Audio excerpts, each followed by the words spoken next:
wewe ni mama mjamzito ama unatarajia kuwa mjamzito hivi karibuni, basi unajua ni virutubisho gani ambavyo unatakiwa kuvitumia ili kusaidia ukuaji wa mtoto wako?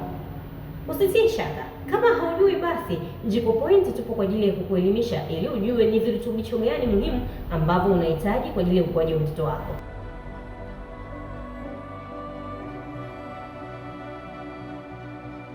Mtu ukiwa mjamzito, pamoja na kwamba kuna mabadiliko ya kimwili yanayoweza kumtokea huyu mtu, lakini yeye tayari amebeba mtoto kwenye tumbo lake, ambaye yule mtoto atahitaji kukua na yeye na kuwa na ukuaji na maendeleo akiwa bado yuko tumboni kwa mama yake.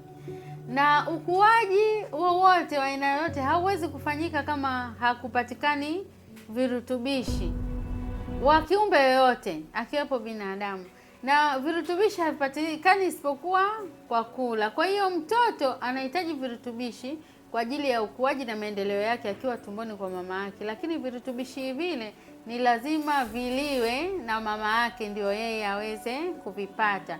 Kwa hiyo hii ndio sababu kubwa iliyomfanya mama mjamzito aweze kuhitaji virutubishi zaidi ukilinganisha na mwanamke mwingine ambaye sio mjamzito.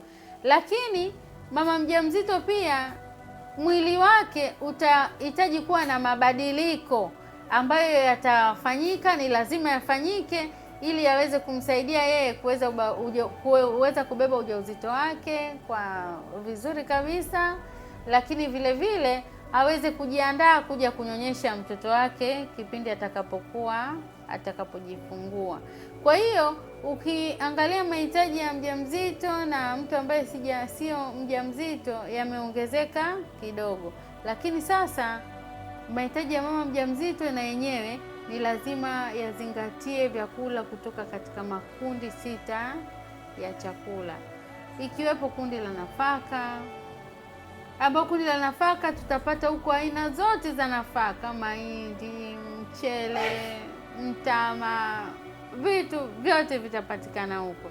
Lakini vile vile kundi ya vyakula jamii ya wanyama, ambao huko tutapata maziwa, tutapata nyama yenyewe ya aina yoyote ile, tutapata samaki, tutapata mayai na kadhalika. Hivyo vyote, dagaa. Nikizungumza samaki, naomba nitaje na dagaa pia. Dagaa ni samaki wadogo.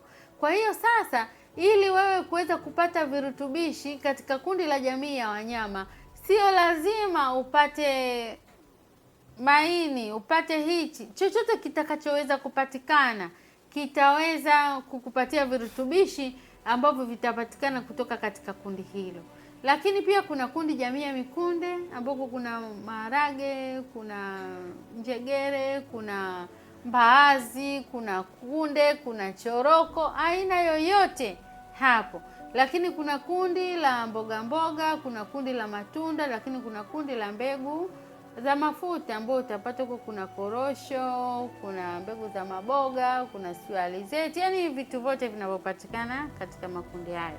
Kwa hiyo sasa, mama mjamzito kwanza anapotengeneza chakula chake anatakiwa azingatie haya makundi 6 ya vyakula, kwamba mlo wake uwe umekamilisha haya makundi. Sio kila mlo, naomba nitoe tahadhari, sio tujichoshe kwamba katika kila mlo lazima ukamilishe makundi haya ya vyakula. Hapana, lakini angalau ukichukua milo yako kwa siku uhakikishe kwamba umeweza kuzingatia makundi tofauti tofauti kutoka katika makundi ya vyakula.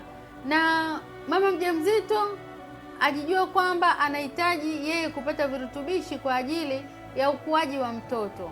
Kwa kama ukuaji wa mtoto, kirutubishi ambacho ni muhimu kabisa katika swala la ukuaji ni vyakula aina ya protini.